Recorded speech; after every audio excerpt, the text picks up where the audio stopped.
And when you look at progressives, the left, liberals, I never know exactly how I should describe them. Democrats in America, and I mean in Canada, I guess the left.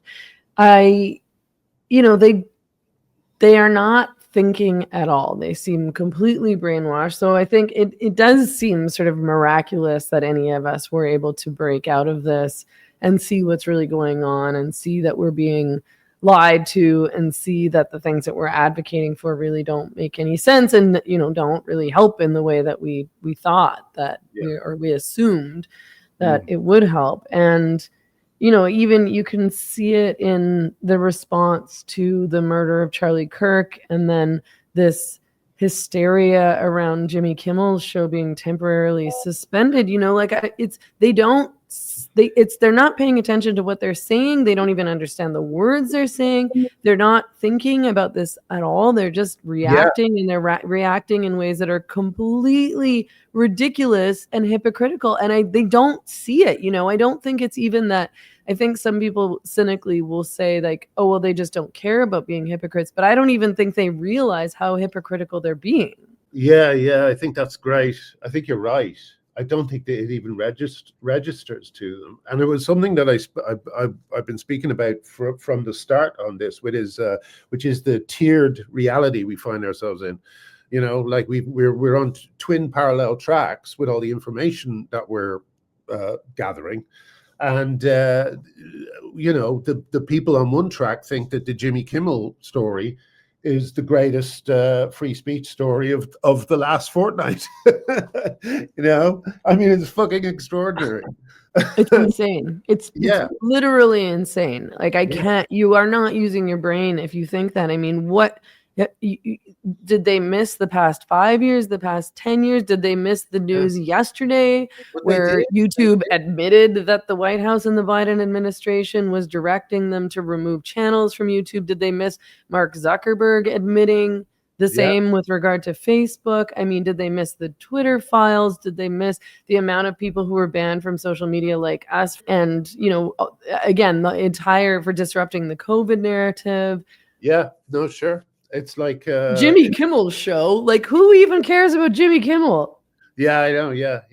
He's one of these people who, he's never really registered for me as a comic presence.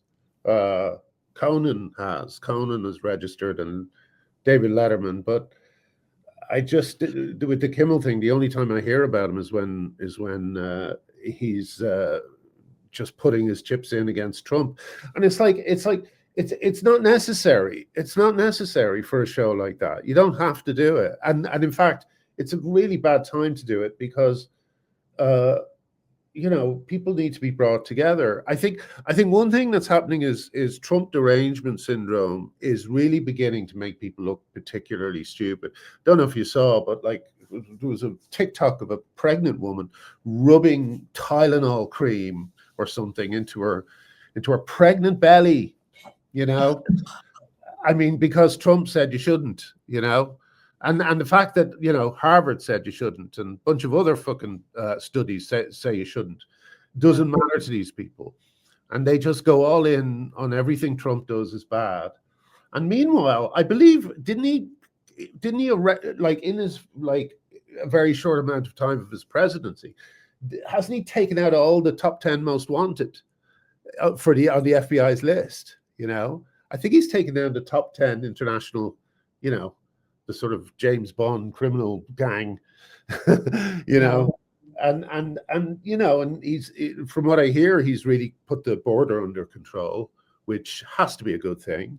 Ireland and the UK would dearly love someone to put the border under control, because it's the usual thing is happening. The insane immigration levels that don't harm anyone except the working class, who the people pushing it have no contact with, unless they're cleaning their homes or delivering them food, And so, these small towns get somewhere.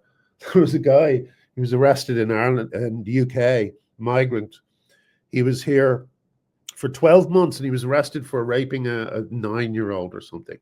And apparently, he said when he was arrested, I had no idea the UK was so, what's the word did he use?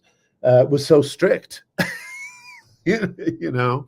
And it's like these hotels get put in small towns. They completely flip the uh, the makeup of the town, and no one's asked these locals for permission, you know. And also another thing that's happening that's I'm sure you recognize, Megan, after many years, our stories have been completely ignored or suppressed by mainstream media. But they simply don't talk about it. Like anything that puts their side, which I call the regime, in a bad light, they just don't report on it. Like RTE is the major channel in Ireland, you know. Father Ted was one of their major successes, you know, even though they had to buy it from Channel 4. It was a huge success for them. They didn't report on me getting arrested, you know. And then a few days later, the guy who runs the Late Late Show, his name is Patrick Kilty, he's talking about Jimmy Kimmel. And he says, Jimmy, come over here. You can say whatever the fuck you want, because he's punk rock, you see. He goes, you can say whatever the fuck you want. And me and Helen Joyce and a few other people were saying, when, you know, Stella O'Malley, when are we on? You know? But they just pretend they don't exist. It's extraordinary. Yeah, I mean, that was the experience I had in Canada. You know, I mean, you know this. Like, I was one of the only people in Canada, certainly the only feminists, the only women to speak out against gender ideology when nobody was talking about it at all. And the media just pretended that I didn't exist. And, you know, and so people forget that I exist too. You know, people always say, oh, Jordan Peterson testified against Bill C-16. Like Jordan Peterson was spoke out and warned everyone. And, you know, he did, but like in a completely different way than I did, because I was talking about the impact on women and women's rights. But you know, they would report on him because he fit the narrative that they wanted, because they could position him as a right winger and a misogynist and a bigot. And they couldn't do that to me because I was one of them. Like at the time, I was a feminist and I was a leftist. So their only option was to just pretend that I didn't exist, because that's not the story they wanted to tell.